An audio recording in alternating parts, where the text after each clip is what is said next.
Hello viewers, నేను Rohan. Welcome to social post. AP నిరుద్యోగులకి ఇదొక శుభవార్త అని చెప్పుకోవచ్చు. ఎందుకంటే ఏపీలో జాబ్ క్యాలెండర్ రిలీజ్ చేయబోతున్నారు. అసలు అది ఎప్పుడు చేయబోతున్నారు, ఏ జాబ్స్ అందులో ఉండబోతున్నాయి, ఎవరు దీనికి ఎలా ప్రిపేర్ అవ్వాలని పూర్తి డీటెయిల్స్ ఈ వీడియోలో మనం పూర్తిగా తెలుసుకునే ప్రయత్నం అయితే చేద్దాం. ఈ రోజు మనతో పాటు జియోగ్రఫీ ఫ్యాకల్టీ సుధాకర్ గారు ఉన్నారు. సార్కి వెల్కమ్ చెప్దాం. హలో సుధాకర్ గారు. సో ఏపీలో జాబ్ క్యాలెండర్ రిలీజ్ చేయబోతున్నారు కాబట్టి ఆ జాబ్ క్యాలెండర్కి అనుగుణంగా మనం ఎలా ప్రిపేర్ అవ్వాలి, ఏ జాబ్స్ అందులో ఉండబోతున్నాయి, వాటన్నింటికి మనం ఎలా ప్రిపేర్ అవ్వాలి? సో ఆంధ్రప్రదేశ్ ప్రభుత్వం ఉగాదికి జాబ్ క్యాలెండర్ విడుదల కాబోతుందని అనౌన్స్ చేశారు. యాక్చువల్లీ ఇది జనవరికి సంక్రాంతికే రిలీజ్ చేస్తా ఉన్నారు. పోతే కొన్ని పోస్టుల వేకెన్సీ అనేది కలుపుకొని సో ఉగాదికి అనేది రిలీజ్ చేయడం జరుగుతుందని చెప్పారు. ఇందులో గ్రూప్ 1, గ్రూప్ 2, గ్రూప్ 3, గ్రూప్ 4తో పాటు డిఎస్సి అలాగే ఎస్ఐ కానిస్టేబుల్ ఎగ్జామ్స్ లాంటివి పోస్టులు ఉండడానికి అవకాశం ఉంది. మనం లాస్ట్ ఇయర్ చూసాం గ్రూప్ 2 మొన్న రిజల్ట్ దాదాపు 900 రకాల పోస్టులు అనేది గ్రూప్ 2 నోటిఫికేషన్ పూర్తి చేసుకున్నారు. సో దాదాపుగా మళ్ళీ అప్రాక్సిమేట్లీ 500 నుంచి 1000 వరకు గ్రూప్ 2 పోస్టులు ఉండడానికి అవకాశం ఉంది. సో అన్నిటికంటే కానిస్టేబుల్, ఎస్ఐ కానిస్టేబుల్ పోస్టులు అనేటివి ఎక్కువ అవకాశం ఉండడానికి ఛాన్స్ ఉన్నది. సో ఈ జాబ్ క్యాలెండర్ వల్ల ఏమవుతుంది అంటే ప్లానింగ్ అనేది సో ఒక సంవత్సరంలో దాదాపుగా 5-6 రకాల నోటిఫికేషన్లు ఉండడం వల్ల ఈ నోటిఫికేషన్లకు ఏకధాటిగా ప్రిపరేషన్ అనేది అంటే సింగిల్ ప్రిపరేషన్ తోటి ఇప్పుడు ఈ జాబ్ క్యాలెండర్లో ఉన్నటువంటి పోస్టులు గ్రూప్ 1 కానీ, గ్రూప్ 2 కానీ, గ్రూప్ 3 కానీ, గ్రూప్ 4 కానీ, ఎస్ఐ కానిస్టేబుల్ లాంటివి కానీ ప్రిపేర్ అవ్వడానికి ఈజీగా ఉండడం జరుగుతుంటుంది. సులభంగా ఉద్యోగం సాధించడానికి ప్రిపరేషన్ అనేది అనుకూలంగా ఉండడానికి ఎక్కువ అవకాశం ఉంటుంది. అందుకనే ఇప్పుడు ఏప్రిల్ మంత్ లేదా మార్చి లేదా ఏప్రిల్లో జాబ్ క్యాలెండర్ రిలీజ్ అయిన తర్వాత దాదాపు ఒక అభ్యర్థి సంవత్సర కాలం పాటు కంటిన్యూషన్గా అంటే నోటిఫికేషన్ వచ్చిన తర్వాత 45 రోజులు మాత్రమే సమయం ఉండడానికి అవకాశం ఉన్నది. సో అందుకని జాబ్ క్యాలెండర్ అని ముందే అనౌన్స్ చేస్తే ఒక 6 నెలల సమయం అనేది ఉంటుంది కనుక సో అభ్యర్థికి ప్రిపేర్ అవ్వడానికి చాలా అనుకూలమైన సమయం. సో ఆ విధంగా జాబ్ క్యాలెండర్ ప్లానింగ్ బట్టి ప్రిపరేషన్ అనేది ఉంటుంది. సో ఖచ్చితంగా ఉగాదికి మార్చి లేదా ఏప్రిల్లో జాబ్ క్యాలెండర్ ఇచ్చే అవకాశం ఉన్నది. సో అభ్యర్థి ఇప్పటి నుంచే ప్రిపరేషన్ ప్రారంభిస్తే 1 సంవత్సరం నుంచి 2 సంవత్సరాల కాలంలో ప్రభుత్వ ఉద్యోగం అనేది ఖచ్చితంగా సాధించవచ్చు. సో ఇటీవల కాలంలో అంటే రీసెంట్లోనే ఆంధ్రప్రదేశ్ ప్రభుత్వం గ్రూప్ 2 రిజల్ట్ అనేది ఇవ్వడం జరిగింది. పోస్టింగ్ కూడా దాదాపు ఇచ్చేశారు.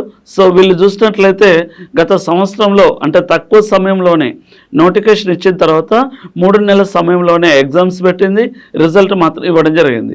కానీ ప్రిపరేషన్ నోటిఫికేషన్ వచ్చిన తర్వాతనే ప్రిపరేషన్ ప్రారంభిస్తామంటే ఉద్యోగం సాధించడం కష్టం. సో అందుకనే జాబ్ క్యాలెండర్ అనేది ముందుగా అనౌన్స్ చేస్తున్నారు. సో ఈ జాబ్ క్యాలెండర్ ముందుగా అనౌన్స్ చేస్తే దాదాపు 3 నెలల సమయం ఉంటుంది. తర్వాత నోటిఫికేషన్ వచ్చిన తర్వాత ఒక 45 రోజుల సమయం అంటే దాదాపుగా 5 నుంచి 6 నెలల సమయం ఉంటుంది కనుక ప్రిపరేషన్ అనేది ముందుగా ప్రారంభిస్తే ఉద్యోగం సాధించడానికి సులభంగా ఉంటుందిగా చెప్పుకోవాలి. చాలామంది నోటిఫికేషన్స్ పడ్డాయని మిస్ అయిపోతూ ఉంటారు. అసలు ఆ నోటిఫికేషన్స్ పడ్డాయని ఎలా తెలుసుకోవాలి, వాటికి ఎలా ప్రిపేర్ అవ్వాలండి? సో నోటిఫికేషన్స్ వస్తున్నాయా అని అంటే ఈరోజు దాదాపు సోషల్ మీడియాలో అందరూ యాక్టివ్గా ఉంటున్నారు.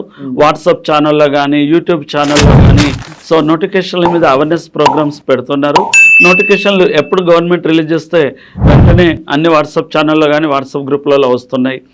సో ఆ నోటిఫికేషన్స్ దాన్ని బట్టి ప్రిపరేషన్ అనేది ప్రారంభిస్తూ ఉంటారు చాలామంది. కానీ ఇక్కడ నోటిఫికేషన్ వచ్చిన తర్వాత ప్రిపరేషన్ ప్రారంభిస్తే ఉద్యోగం అనేది రావడానికి చాలా తక్కువ అవకాశం ఉంది.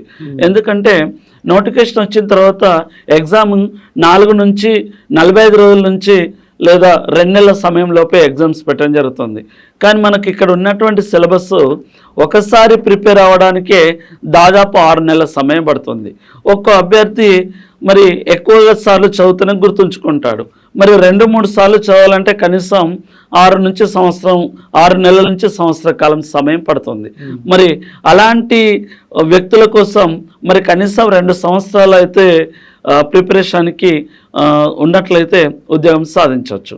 కానీ చాలామంది అభ్యర్థులు ఏం చేస్తున్నారంటే నోటిఫికేషన్ వచ్చిన తర్వాతనే ప్రిపరేషన్ ప్రారంభించి ఆ 3 నెలల సమయంలోనే ఉద్యోగం సాధించాలంటే ఫలితాలు అనేది చాలా తక్కువగా వస్తాయి.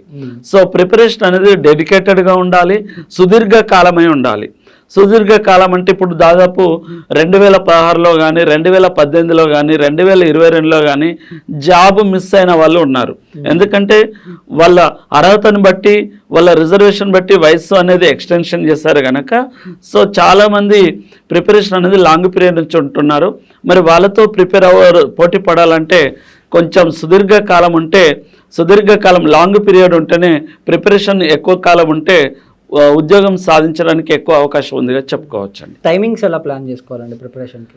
సో టైమింగ్ అనేది మనిషిని బట్టి ఉంటుందండి. కొంతమంది రాత్రి సమయంలో చదువుతారు, కొంతమంది ఉదయం పూట చదువుతారు. కానీ ఉదయం పూట చదువుతూనే ఎక్కువ గుర్తుంచుకోవడానికి అవకాశం ఉంది.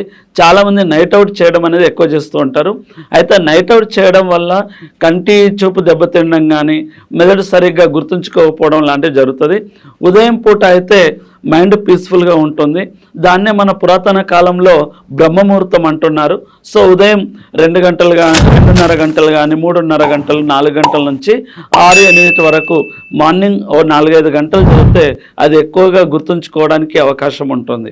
సో అందుకనే పురాణాల్లో చాలామంది బిల్గేట్స్ కానీ ప్రైమ్ మినిస్టర్స్ ఇలాంటి వాళ్ళు ఉదయం పూటనే ఎక్కువగా వాళ్ళ ప్లానింగ్ అనేది చేసుకోవడం జరుగుతుంది. దాన్నే మన పురాతన కాలంలో బ్రహ్మముహూర్తం అన్నారు. సో ఉదయం పూట చదవడం వల్ల ఫలితాలు అనేది ఎక్కువ రావడం జరుగుతూ ఉంటుంది. ఎందుకంటే చాలామంది సాయంత్రం పూట కానీ రాత్రి పూట కానీ ఎక్కువ చదువుతూ ఉంటారు. సో మెదడు ఉదయం నుంచి సాయంత్రం వరకు ఎక్కువగా అలసిపోయి ఉంటుంది కనుక సాయంత్రం పూట చదవడం వల్ల ఎక్కువ గుర్తుంచుకోవడం కష్టమవుతుంది. సో ఉదయం పూట మెదడు ప్రశాంతంగా ఉంటుంది కనుక ఎక్కువ గుర్తుంచుకోవడానికి అవకాశం ఎక్కువ ఉంటుంది. అలాగే అది పీస్ఫుల్గా ఉండే టైం కనుక ఉదయం పూట చదవడం వల్ల ఫలితాలు అనేది ఎక్కువ రావడం జరుగుతుంది. థ్యాంక్ యూ అండి. Thank you so much.